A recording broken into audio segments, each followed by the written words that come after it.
Hello po mga kabayan, mga kalingap, mga kabisnes kapapi. Kumusta po? Magandang buhay in Alisa Reality Vlog.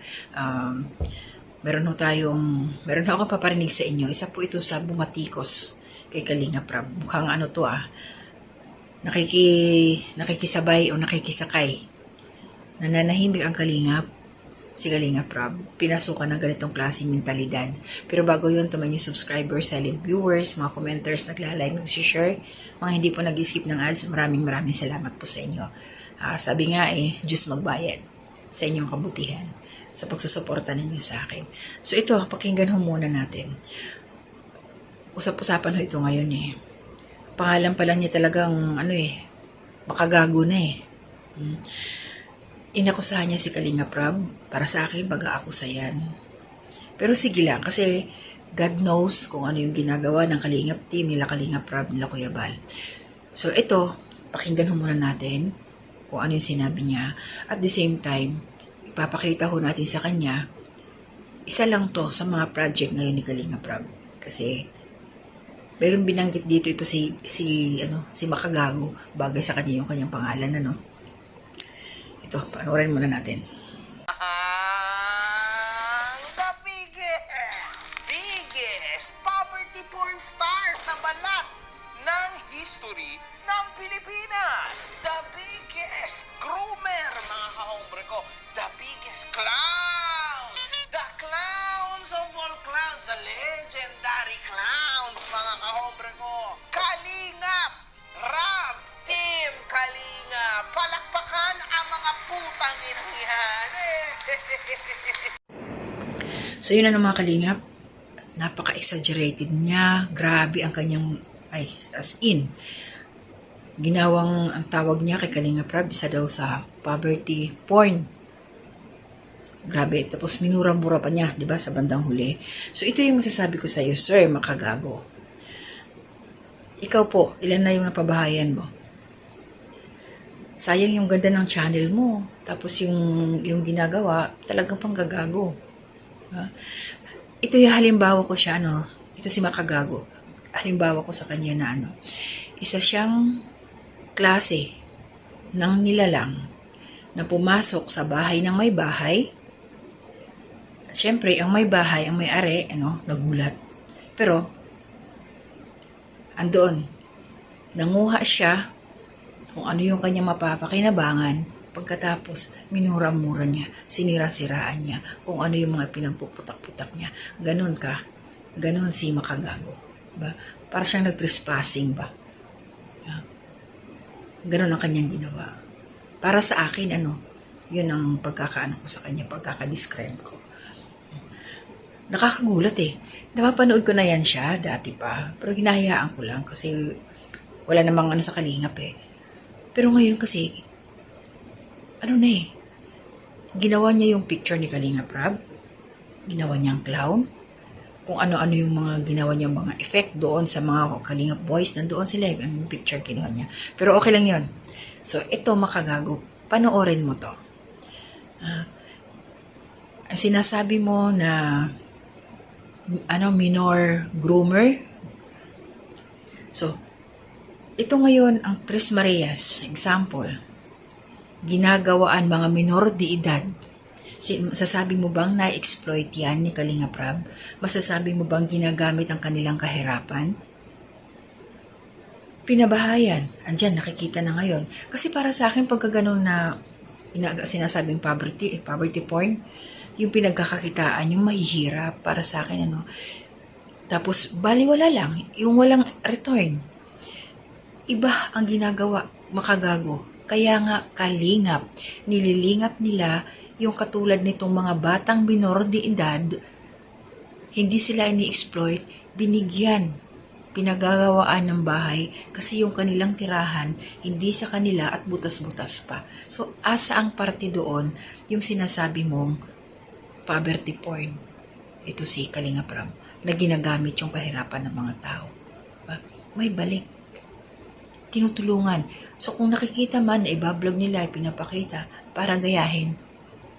Para maraming makakita na ganito yung nangyayari sa Pilipinas, maraming walang mga bahay, maraming makakatulong sana. Sana ito si Makagago, magpabahay din siya. May nagawa na ba siya?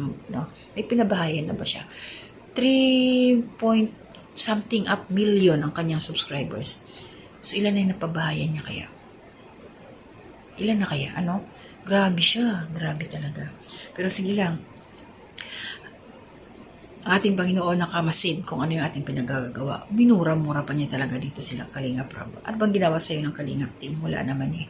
Bigla na lang siyang papasok. Pero sige lang, kaya nang sabi ko, bawat gawa natin may balik naman yan eh. Si Kalingap Rab, ayan, napapabahay. Nabanggit din niya dyan. May background, may kunting sound, ilalagay ko ang mga Kalingap, maririnig nyo yung conversation dyan nila Kalingap Rab na, ayan, walang sponsor, galing sa mga subscriber, galing sa mga viewers, ang kanyang ginastos para sa pagpapagawa ng bahay ng Tres Marias na napakalaki. So, pinakita na niya, makikita nyo ho.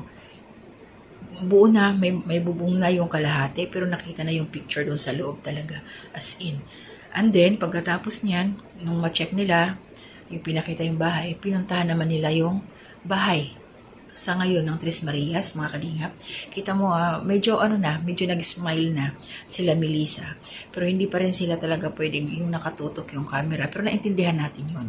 Kasi syempre nahihiya kahit naman sino, nandiyan mga lalaki. Tapos, syempre yung awkward para sa kanila yung mga ganun, hindi sila sanay. Pero alam naman, yung gawin nila, mapagpasalamat naman sila. So, intindihin ho natin, wag na ho natin i-bash yung mga bata, yung mga iba dyan. Kahit ako dati, sabi ko, lagi sila nakasimangot, pero inisip ko, intindihin na lang natin kasi nga, mas lumaki sila sa bukid, lumaki sila sa ganun, na wala silang mga kapitbahay. Pero ngayon yung bahay nila, yung doon sa kanilang titirahan, may mga kapitbahay na sila. So, matututo na silang makipagbaranggayan, makipag-usap sa ibang tao. Diba? So, good luck sa'yo, Makagago. Sana hindi mo na ituloy-tuloy. Talaga magagago ka. Ako po na, isiningit ko lang siya dito. Dahil, nakikita naman natin kung ano yung mga ginagawa nila Kalingap Rab. Hindi nila ginagamit yung kahirapan ng mga tao. Ang dami nilang natutulungan. Alam natin yan, hindi na natin pa isa-isahin. Siguro ito si Makagago, hindi ito nanonood, walang kaalam-alam.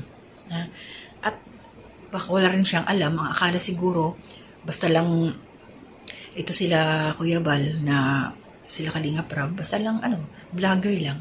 Hindi niya alam na registered sa SEC. Alam mo ba Makagago, na organisasyon ito, ang Kalingap? Registrado, legal, charity vloggers. Ang daming members, ang daming partners. Kaya, para kang pumasok, ito si Makagago, para siyang alam mo, para yung nag-iisang langgam, ibang klaseng langgam, na pumasok pa doon sa may mas maraming langgam. Diba?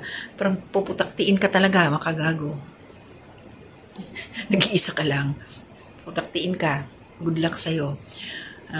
Matulog pa yung iba. Kaya,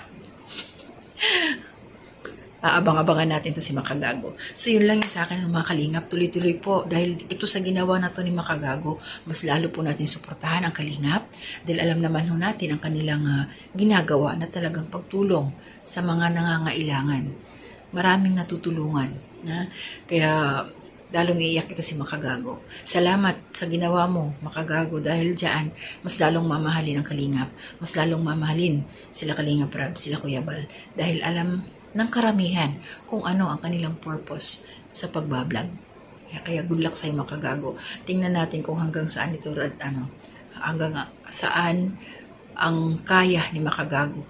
Na to naipatulpo na yan dati, walang kadala-dala si Makagago. Ang hilig niyang ng mga kwento.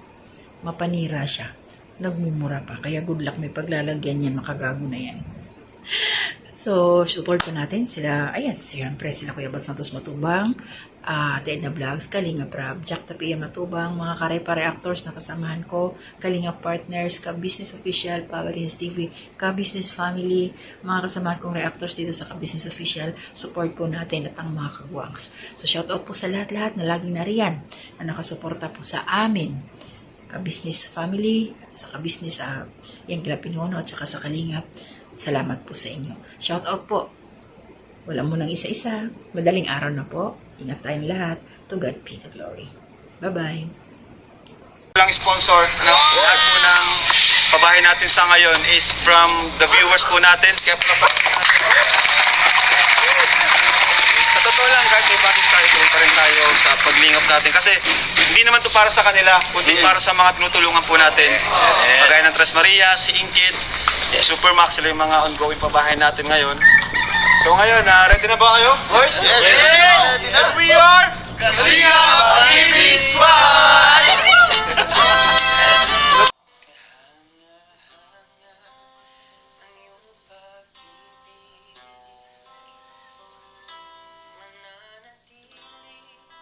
Sa buhay ko tuwing na kapayapaan at taman,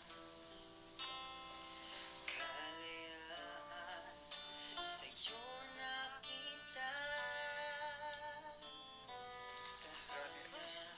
Ngayon ko lang siya na-realize grabe talaga yung parang ano ka ngayon. Hindi kasi dati kasi bro, beshi. Napapanood ko lang ngayon talaga dati. Hindi ko expect na ganito pala talaga yung Ako ay aawi sasambahin